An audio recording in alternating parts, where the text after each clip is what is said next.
crazy scary, but write about how you were brought up, where you were brought up. I'm getting out of the views. I don't like looking at myself. How were you brought up? Where were you brought up? What interested you in college? Did some of your friends go? What's a event that occurred, good, bad, or ugly, or amazing? Like what?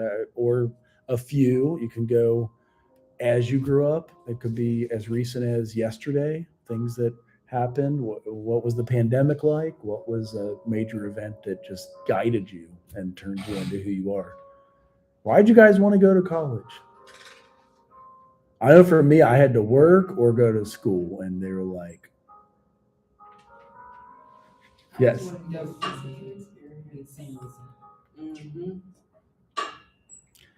Social work is cool as you do get your field internship and get work experience.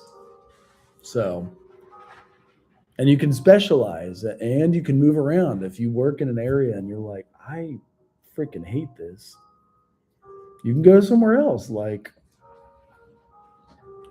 I worked with autism my first 2 years in Claremont Recovery Center. That was a high burnout job. I made it 2.5 years there.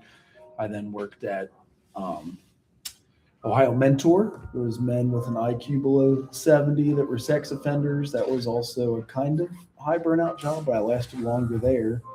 And then Lighthouse Youth Services with home visits. And I started getting into teaching. So you can move around in social work. You always want to give your 2 weeks notice, though. You don't want to just be like, bye Felicia, and leave the job. Just quit. You don't want to do that. Always give your 2 weeks notice.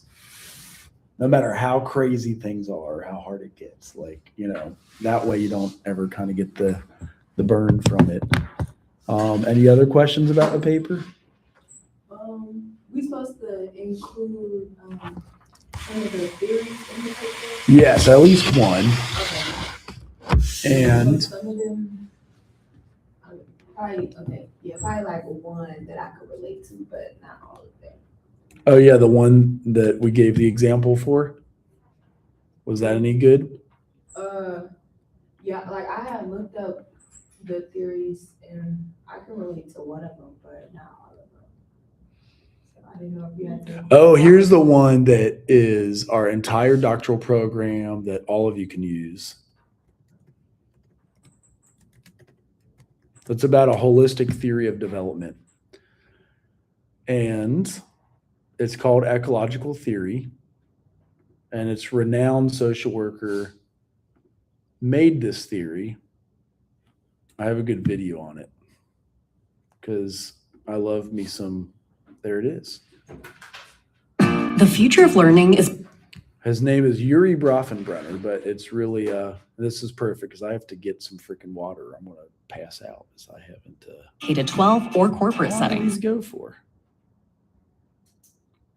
Yuri Brofenbrenner. Before, a young psychologist appeared before the U.S. Congress with a mission. It was a time when most people thought that the reason poor people stayed poor was a matter of biology and had nothing to do with the environment they grew up in. The psychologist, Yuri Brofenbrenner, wanted to change that and convince the world that to help those less fortunate, we also needed to change their surroundings. But did he succeed?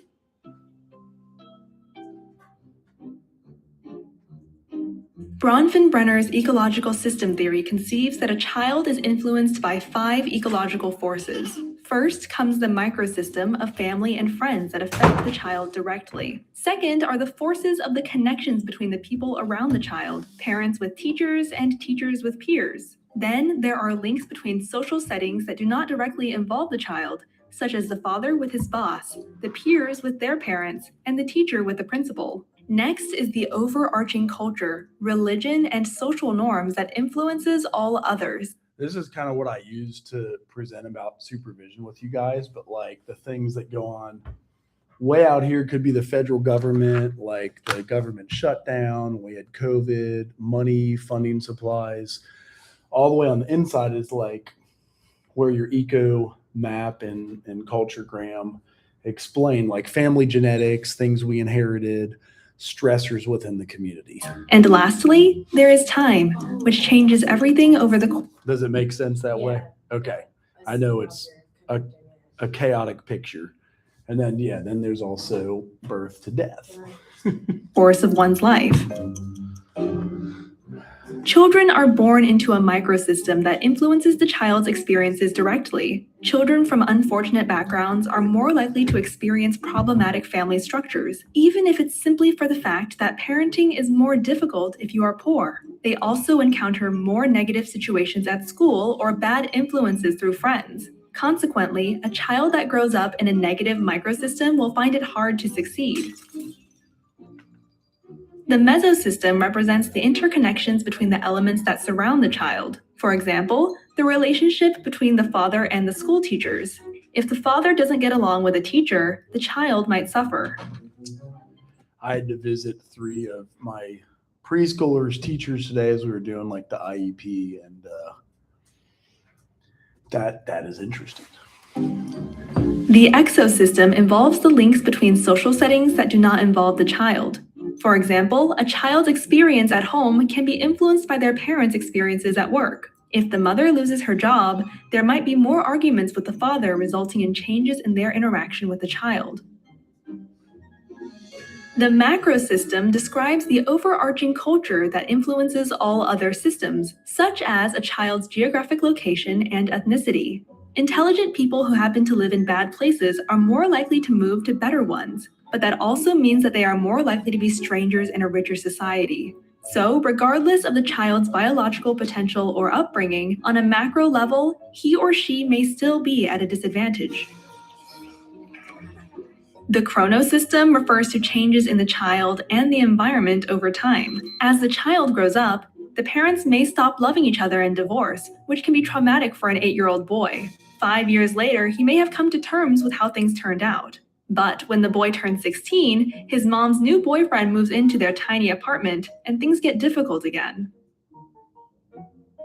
Bronfenbrenner, who was influenced by Lev Vygotsky and Kurt Lewin, convinced the US Congress that a child's prospect is not genetically predestined, but is the result of the larger environment they happen to be placed in.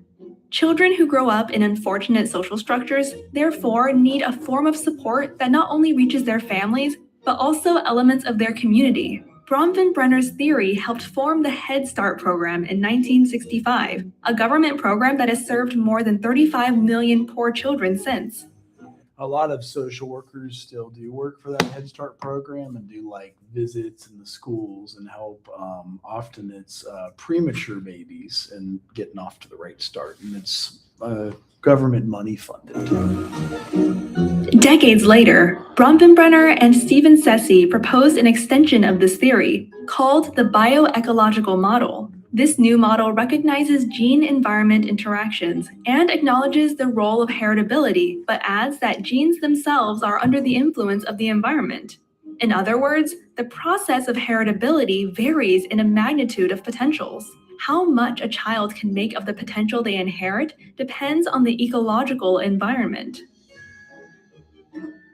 Bronfenbrenner made a critical contribution to our realization that parent-child relationships do not exist in a social vacuum, but are embedded in the larger structures such as community, society, and culture.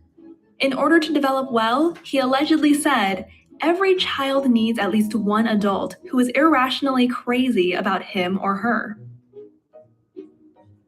Now, They say that with ACEs too. So with adverse childhood experiences, you need one adult that's interested and helpful to you growing up. Say everybody else met the shitter, but you've got one good adult that's helping you through, like a college counselor, neighbor even, or like a sports coach. it's your turn. Make 5 circles, draw yourself in the center, and add a timeline at the bottom. Then put all the people, institutions, and forces that affect you through the 5 different systems. On the timeline below, you can add some major events from the past and those you expect in the future. Can you tell how the 5 forces are shaping your life? That's pretty much the outline of your paper too, which is kind of crazy. But if you want to organize it that way, that's perfect. And that clearly covers a theory. And the ecological theory is a holistic view of how we grew up They use like 5 things about person and the environment that you grew up in, about concordance and discord. Discord is like maybe the strife that was going on. It could have been COVID and how everything shut down, but concordance are good things that are flowing for you. And maybe it was high school completion, college entry, things of that nature. And then actually liking your job or internship or something. And then, so personal environment, concordance, discordance, meaning making. That's one last piece of the ecological theory, is that we all have to make meaning of our life, however it's done.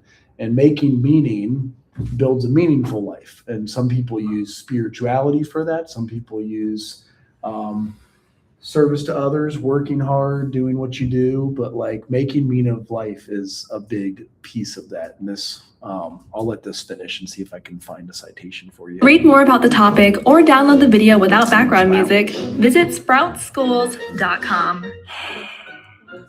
I think we use this theory with myself and Dr. Jackson. We also presented on,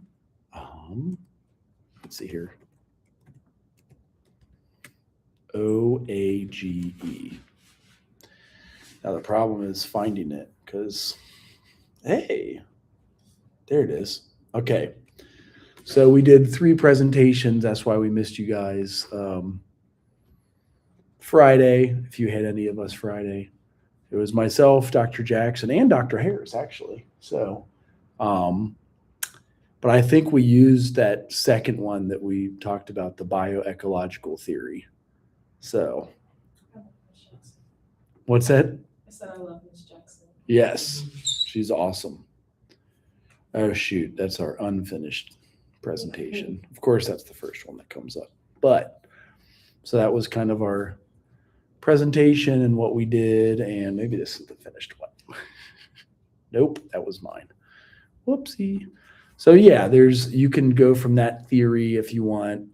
Ecological theory is pretty well known, and it's big for social workers. So, actually, it would have been this one. And then, there. And it always does talk about, that's what it was, context. So that's the last one. So in life, contextual variability. So the developmental processes differ based on context, as individuals are affected differently by the same environment. One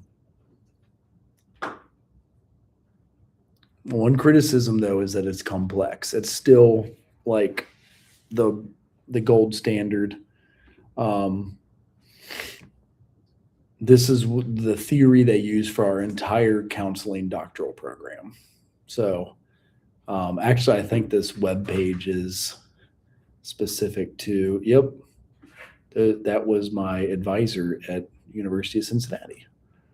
So Bronfenbrenner's work provides one of the foundational elements of the ecological counseling perspective espoused by Canine and Cook. If they're red, does that mean somebody deleted them? So I know that's one other additional theory you could use if you want to, and it does have the complex picture in it, but it won't let me zoom. Oh well. Any questions? I know I love this theory because I was trained in it. You don't have to use it, but it does incorporate everything in life, which considers how we were brought up, how we were raised with the 5 systems. So the microsystem, exosystem, macrosystem, and the chronosystem, which is time.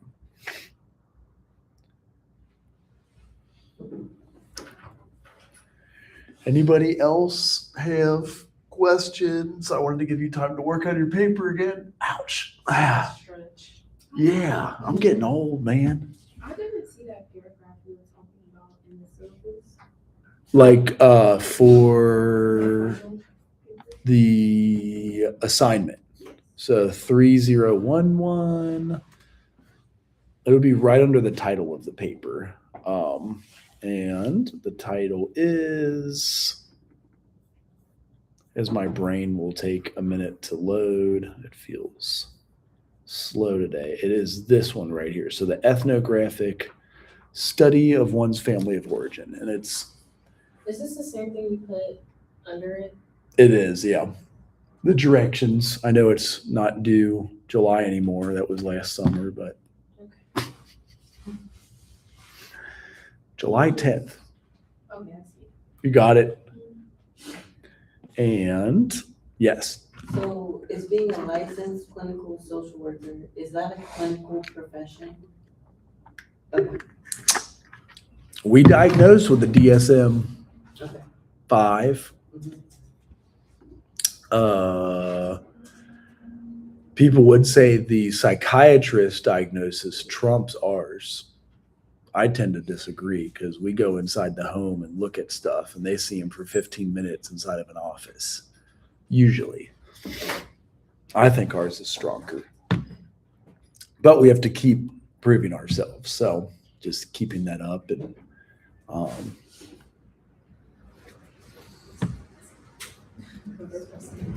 oh shit. Is this supposed to get cold again or something? No. Or is it hot again? It feels good. It's a warm day. The wind is just. It's crazy. Oh, we have a meeting in freaking 15 minutes. I get so sick of these meetings. What, I thought they were on Thursday. They are. This one's the teachers union budget meeting. So this morning I had IEP at 10. Horticulture therapy students we're hiring this summer at 11. A student that might come to Central at 12 today. A class at 1. This one and now that. And then the president has a meeting at 4 today. So you just go to 2 meetings today?